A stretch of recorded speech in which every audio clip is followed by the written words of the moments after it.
Después que se expresó preocupación del gobierno uruguayo por esta reforma laboral en Brasil, desde la Cámara de Industrias en nuestro país se ha dicho que hay aspectos de esa reforma laboral que consideran positivas, que hace mucho tiempo incluso que en el Uruguay se viene planteando la posibilidad de flexibilizar los contratos laborales. Obviamente también hay que decir que desde el PIT-CNT, desde la Gremial de Trabajadores, se ha dicho una posición contraria a esta posibilidad. ¿Dónde se para el gobierno? Bueno, haría varios comentarios. Sobre temas como el que está planteado hay que tener mucho cuidado, ¿no? En el sentido de respetar el principio de no injerencia en los asuntos internos de otros países. Por supuesto que algunos representantes del gobierno manifestaron inquietud al respecto porque la influencia de Brasil sobre Uruguay y en la región en su conjunto es muy importante, y una reforma laboral que, entre otras cosas, extiende la jornada, influye sobre las retribuciones de los trabajadores, puede llevar a situaciones incluso de competencia desleal con Uruguay desde el punto de vista de la integración. Y yo creo que eso es lo que ha preocupado, por ejemplo, a nuestro canciller y ha fundamentado las afirmaciones que él ha hecho. Ahora, yo creo que nosotros nos tenemos que sentir, permítanme la palabra, orgullosos de precisamente el sistema que tenemos en el Uruguay, que se basa en la negociación tripartita con el respeto a los derechos de los trabajadores, de los empresarios y, por supuesto, a los puntos de vista de la política pública que defiende el Estado a través de sus representantes. Y la verdad es que no nos ha ido mal, porque durante todos los años de gobierno del Frente Amplio, que reinstaló los consejos de salarios después que habían sido eliminados durante el gobierno del doctor Luis Alberto Lacalle Herrera, trajo consigo consecuencias muy positivas. Los salarios reales y las jubilaciones reales también no han parado de crecer durante 14 años y a mí me parece que este es un buen resultado para los trabajadores del Uruguay, que además, sin perjuicio de que tenemos mucho para mejorar al respecto, han dispuesto de condiciones de empleo que en cantidad y en calidad han respondido a sus intereses. Pero es por decirlo de alguna manera, descabellado lo que plantea tanto la legislación brasileña como los industriales uruguayos que dicen, bueno, pero en un mundo tan cambiante hay que flexibilizar las formas de contratación. Porque hoy cambió el trabajo, hoy cambió muchísimo el trabajo. Es más, hay, usted lo ha dicho, hay crecimiento económico y en muchos casos con destrucción de empleo. Entonces, eso nos invita también de algún punto a flexibilizar las relaciones. Yo creo que la definición del contenido de una política laboral debe ser producto de una negociación. No creo que pueda ser consecuencia directa y exclusiva de una reforma laboral por la vía legal. Obviamente yo no descarto medidas legales en esta materia, pero prefiero el camino del Uruguay. El camino del Uruguay que consiste en sentar en una mesa a los trabajadores, a los empresarios y al Estado y definir, buscando el mejor equilibrio entre los intereses que cada parte defiende, los trabajadores obviamente sus condiciones de vida, los empresarios seguramente las posibilidades de tener buenos resultados en su empresa y el Estado el orden macroeconómico y el equilibrio macroeconómico, buscando equidad en todos esos objetivos, llegar al mejor resultado posible para el país. Yo prefiero este camino sin ningún tipo de duda. He leído que se puede llegar hasta jornadas laborales muy extensas, más allá de los límites que con el tiempo han venido conquistando los trabajadores. Sí, es evidente que el trabajador brasileño rechazó esta reforma. Sí. La rechazó, hubo movilizaciones en la calle, hubo enfrentamientos con la policía. Eso es un hecho. Ha sido acompañada por los empresarios brasileños, ha sido rechazada por los trabajadores.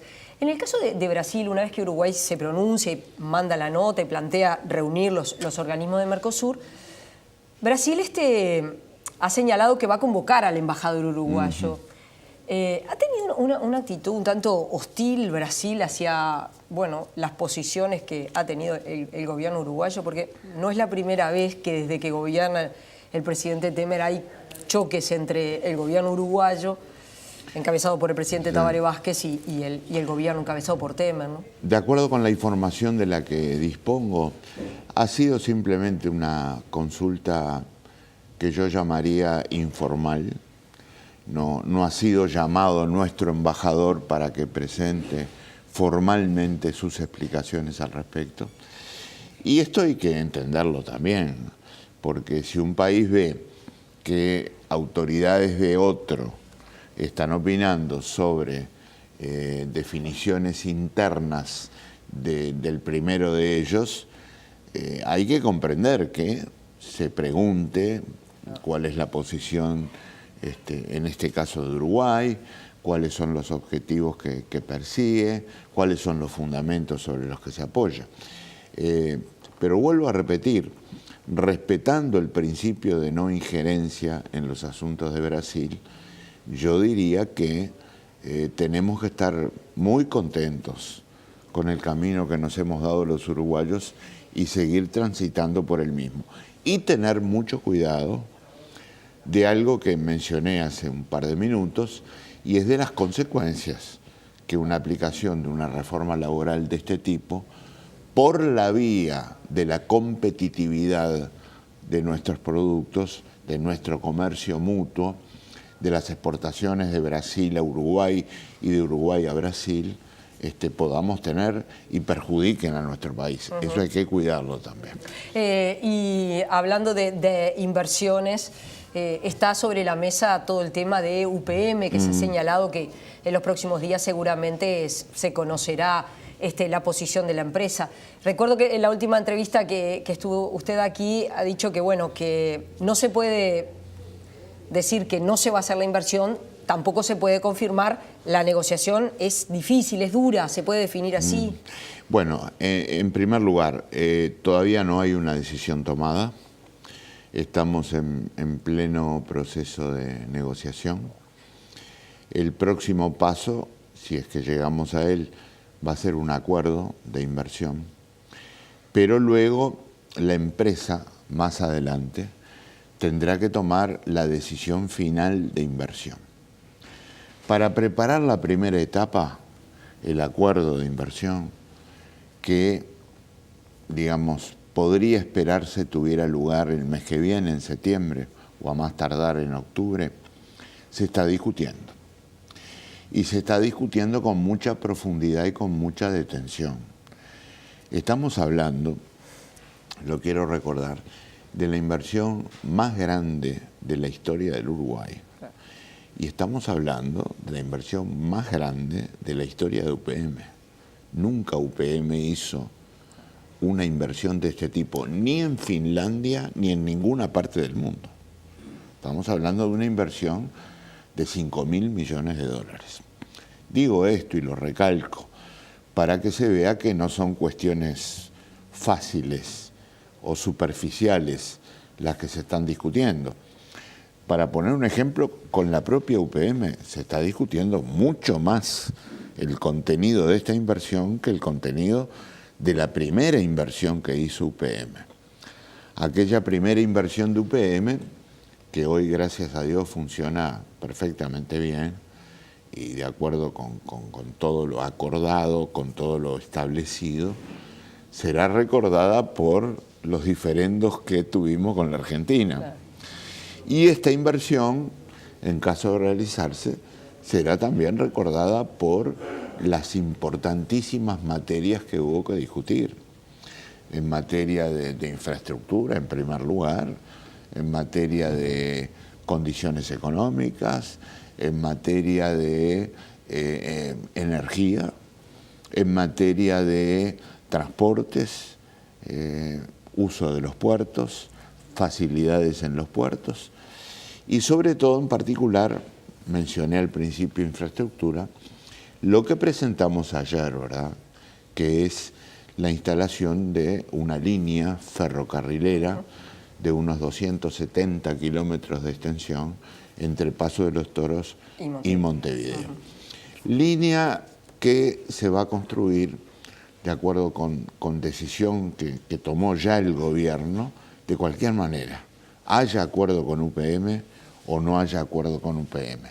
Quiero recalcar con mucha claridad esto, porque he escuchado que estamos haciendo el ferrocarril para UPM. No es así. Este ferrocarril se va a construir de cualquier manera, haya acuerdo o no. Y se va a construir de cualquier manera porque la celulosa no es la única opción de transporte por esa vía que tiene Uruguay. Esa vía bajaría los costos de transporte notablemente y haría posible que producción agrícola ganadera, que hoy no se hace, tuviera posibilidades y viabilidades económicas para realizarse a partir de la disponibilidad de este tren. Es lo que, de alguna manera, lo que más le preocupa al gobierno. Usted mencionó varios capítulos, obviamente, por supuesto está todo el capítulo del medio ambiente, el acceso, la energía. Y el tema de la escala tributaria, es decir, ¿cuánto va a pagar de impuestos? Porque eso es un tema que siempre está sobre la mesa. Sí. Va a estar en régimen de zona franca, va a pagar impuestos, no va a pagar nada porque trae una inversión realmente muy voluminosa para el país. Yo tengo que pedirles disculpas, pero no puedo ingresar hoy en ese terreno porque, como ustedes comprenderán, en medio de una negociación tenemos que tener confidencialidad. Por supuesto que después habrá transparencia total y una vez llegados a este acuerdo de inversión, si es que llegamos y todos esperamos que podamos hacerlo, obviamente vamos a presentarle al país todos los detalles de los acuerdos que hemos realizado en todos estos terrenos. Me gustó mucho que se mencionara un par de aspectos que todavía yo no había referido y que también forman parte de estos acuerdos, como son los temas ambientales, que hoy en día en el mundo actual asumen una preponderancia muy importante, y también los temas laborales, porque como parte de este acuerdo también habrá un acuerdo en el terreno laboral por la vía que yo señalaba. Va a haber presencia trabajadora a través de los trabajadores sindicalizados de este país, va a haber presencia empresarial, UPM, y va a haber presencia del Estado, que también está a través de su Ministerio de Trabajo y Seguridad Social participando directamente de estas conversaciones. ¿Se puede decir que empresas como UPM piden paz laboral? Que eso es lo que uno siempre se plantea, bueno, piden paz laboral. Bueno, yo supongo que a todo el mundo le importa la paz laboral, no solo a las empresas, a los trabajadores también. A los trabajadores les importa tener su trabajo normalmente desarrollado, su retribución adecuadamente definida y pagada, y por supuesto lo que se busca en una negociación de este tipo es acordar por anticipado cómo se van a dilucidar posibles controversias al respecto, que ojalá no haya, ojalá podamos por anticipado establecer condiciones para evitar situaciones de confrontación que no son buenas para nadie, ni para la empresa ni para los trabajadores. Hablando de inversiones importantes, se conoció hace unos días, lo señalaba la ministra de Industria, Carolina Cose, que la empresa Petrobras, a través de Montevideo Gas y Conecta, denuncia al Estado uruguayo por incumplimiento. ¿Cómo vio esta situación? Hay que señalar que los trabajadores de Montevideo Gas vienen denunciando irregularidades por parte de la empresa, ocuparon la empresa, hay una situación de conflicto hace bastante tiempo y ahora es la empresa la que da un paso al frente, se puede decir, y denuncia al Estado uruguayo.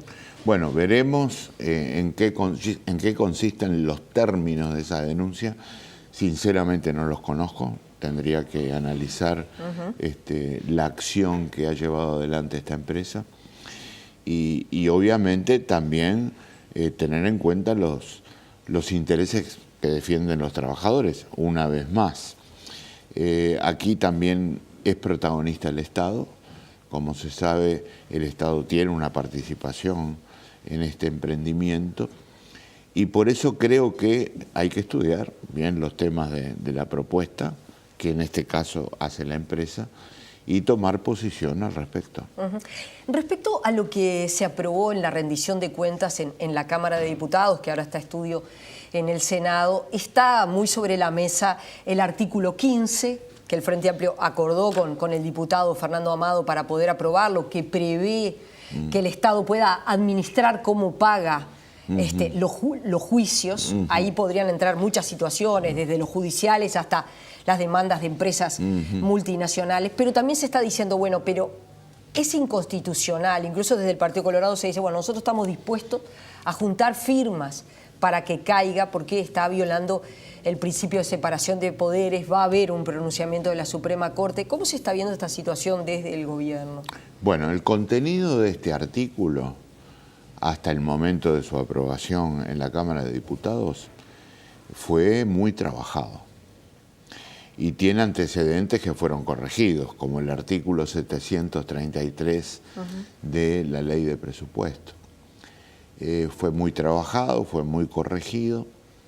El objetivo del artículo es equilibrar, por un lado, el cumplimiento de las obligaciones del Estado, cualquiera sea su origen, como los mencionados en la pregunta, y al mismo tiempo las posibilidades fiscales del país. En una etapa de nuestra vida económica en la que el tema fiscal tiene que merecer mucha atención y mucho cuidado. Ahora bien, si esto es así, veamos el artículo 15 como un artículo que en su redacción actual, tal como fue aprobado en diputados, más que originar inquietudes o inseguridades, ofrece garantías. Porque, ¿qué dice el artículo 15? Dice que el Estado, una vez que contraiga obligaciones de este tipo y naturalmente se obligue a pagarlas, y el Estado lo va a hacer porque es tradicional cumplidor de sus obligaciones, deberá, en caso de no poder, por el monto de la operación, abonar inmediatamente, incluir en la próxima instancia presupuestal la obligación de pagar. Y en la siguiente, hacer el pago efectivo, en el periodo siguiente. O sea, ¿qué está haciendo el artículo? No solo diciendo que cuando corresponda el Estado va a pagar, sino cuándo va a pagar. Eso antes no estaba. Antes se señalaba en las primeras elaboraciones de esta norma que el Estado lo haría cuando pudiera. Ahora no se está diciendo eso. Ahora se está diciendo que en determinadas circunstancias de monto que signifiquen exigencias importantes para el Estado deberá incluir la obligación en la inmediatamente siguiente norma presupuestal y en el periodo siguiente pagar. ¿Qué pasa si la Suprema Corte declara inconstitucional este artículo? Bueno, obviamente si declara inconstitucional este artículo, para quien presente la demanda, el artículo caerá, porque como se sabe, las declaraciones de inconstitucionalidad son válidas para quien presenta la demanda de inconstitucionalidad. Esperemos a ver qué ocurre cuando sea analizada esta disposición, si alguien presenta esa demanda, qué resuelve la Corte y en función de eso actuaremos. Ministro, desde la oposición se ha corrido, se puede decir así, que se ha corrido las críticas que se le estaba haciendo en particular al Ministerio del Interior hacia el Ministerio de Economía. Y parte es porque los recursos que aparecieron es a partir de generar nuevos impuestos. Estamos hablando de los juegos de azar, estamos hablando también desde las rifas hasta la tasa consular. ¿Qué se responde desde el gobierno cuando se le dice, bueno, hay que racionalizar los gastos, hay que encontrar esos recursos dentro de las arcas del Estado y no aumentando impuestos? Bueno, antes que nada un pequeño detalle, lo de las rifas no existe más. No existe más, fue eliminado. Fueron artículos que llegaron a la propuesta que se presentó en la Cámara de Diputados. Quedó los juegos de azar y quedó Y luego se eliminaron. Segundo lugar, yo decía recién que la materia fiscal es muy importante para el país, porque es la base de los equilibrios macroeconómicos.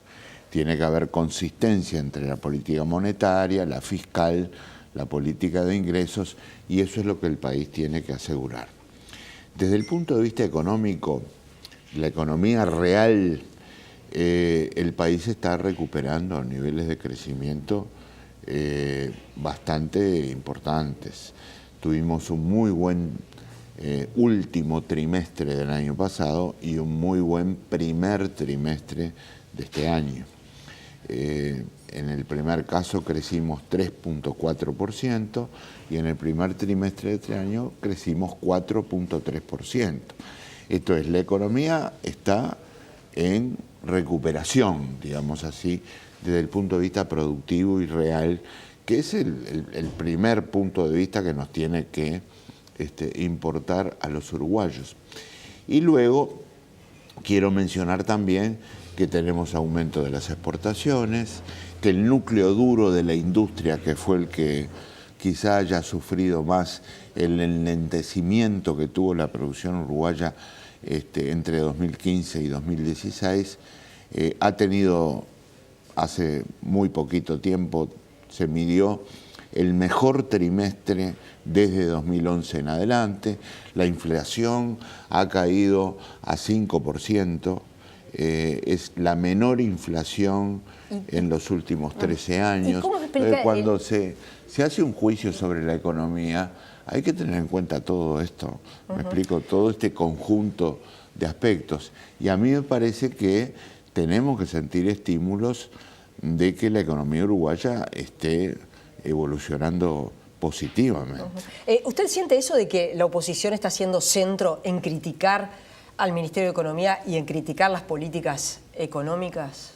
No lo veo así, pero de todas maneras, bienvenida sea la discusión y el debate. Nosotros tenemos elementos de juicio y argumentos bastante sólidos para defender la conducción económica del Uruguay y sus resultados, son los que acabo de mencionar. Y nos sentimos muy estimulados de seguir por este camino y este rumbo, porque estamos convencidos de que Uruguay va a lograr, con orden macroeconómico, seguir mejorando sus resultados en el futuro. Me queda mencionar un elemento absolutamente fundamental. Uruguay tiene una solidez financiera muy importante. Tiene reservas internacionales que nos permiten ir avanzando gradualmente en el tema fiscal y merecen una calificación crediticia que es la mejor de la región, ¿verdad? Ministro, ¿se le podrá encontrar una solución a lo que está pasando con las farmacias y sus cuentas bancarias a partir de la venta de marihuana? Porque, bueno, los bancos extranjeros señalan que no se puede, por orden de sus casas matrices, tener cuentas abiertas a empresas que venden marihuana. Por otro lado, el Banco República todavía, los bancos extranjeros ya han dado esa respuesta, el Banco República todavía no ha dado una respuesta definitiva. ¿Se podrá encontrar una solución a este tema? En eso está el Banco Central y en particular tengo entendido que ayer se reunió el presidente del Banco Central, Mario Vergara, con representantes de la Asociación de Farmacias. Precisamente de la Asociación de Farmacias, tratando de buscar algún camino alternativo que permita, por un lado, respetar normas bancarias que incluso tienen alcance internacional y por otro lado, salvaguardar este derecho que nos hemos dado los uruguayos desde el periodo pasado con respecto al consumo de marihuana, buscando, obviamente, evitar los perjuicios y las consecuencias negativas del narcotráfico. Sería una pena que se frustrara este camino en el que yo creo, ¿verdad? Y apoyo por, digamos, limitaciones o disposiciones bancarias. Pero vuelvo a repetir, no lo consideremos finalizado este proceso, ni mucho menos definido. Dejemos actuar el Banco Central en esta búsqueda de caminos alternativos. La última, en el plano político, hablamos de economía, usted destacaba que es un buen momento de la economía uruguaya y que usted cree que esto se va a seguir profundizando. Y espero que haya mejores todavía. Sí, que se va a seguir profundizando. Y sin embargo el gobierno está como en una situación política compleja. Desde su historia como fundador del Frente Amplio, hoy hay militantes del Frente Amplio que están reclamando que las decisiones que toma un tribunal de conducta política de la coalición de izquierda sean respetados en todos sus términos. ¿Cuál ha sido su experiencia en la materia? ¿Las decisiones de tribunales de conducta política son respetados, son vinculantes? ¿Cómo lo define? Bueno, yo comparto totalmente el espíritu de ese planteo. De la petición que hicieron este conjunto de militantes. Exactamente, la comparto totalmente. Desde un fundamento central, que tiene que ver con los asuntos que ha tratado ahora el tribunal, como los que ha tratado en el pasado. Nosotros tenemos que apoyar al Tribunal de Conducta Política, porque es uno de los elementos institucionalmente importantes de una fuerza partidaria como la nuestra. Apoyarlo significa no solo respaldarlo como lo hace este planteo de un grupo de compañeros y compañeras frente amplistas, sino al mismo tiempo apoyar su decisión, cualquiera sea esta. Nosotros no conocemos esta decisión, la vamos a conocer el 9 de septiembre, pero yo respaldo no solo la actuación del Tribunal de Conducta Política, sino al mismo tiempo me gustaría mucho que su camino, esto es la definición que le proponga el Frente Amplio, sea bien escuchada por el Frente Amplio y podamos transitar por el camino de la misma. Vio lo que dijo el presidente de la República.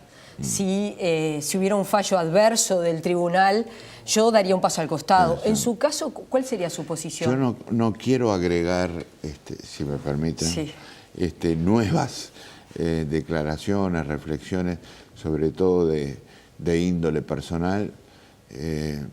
Afortunadamente yo no me he visto involucrado en ningún caso de este tipo, entonces no puedo ponerme ahora a decir lo que haría si me pasara esto.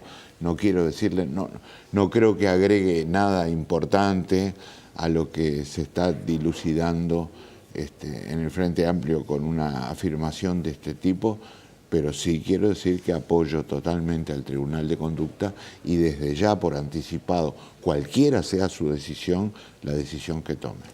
¿Quiere decir que para usted es vinculante con lo que se decida? No es vinculante desde el punto de vista estatutario del Frente Amplio. Por eso pongo el énfasis en que ojalá los Frente Amplistas respetemos al Tribunal de Conducta y sigamos el camino que sugiere.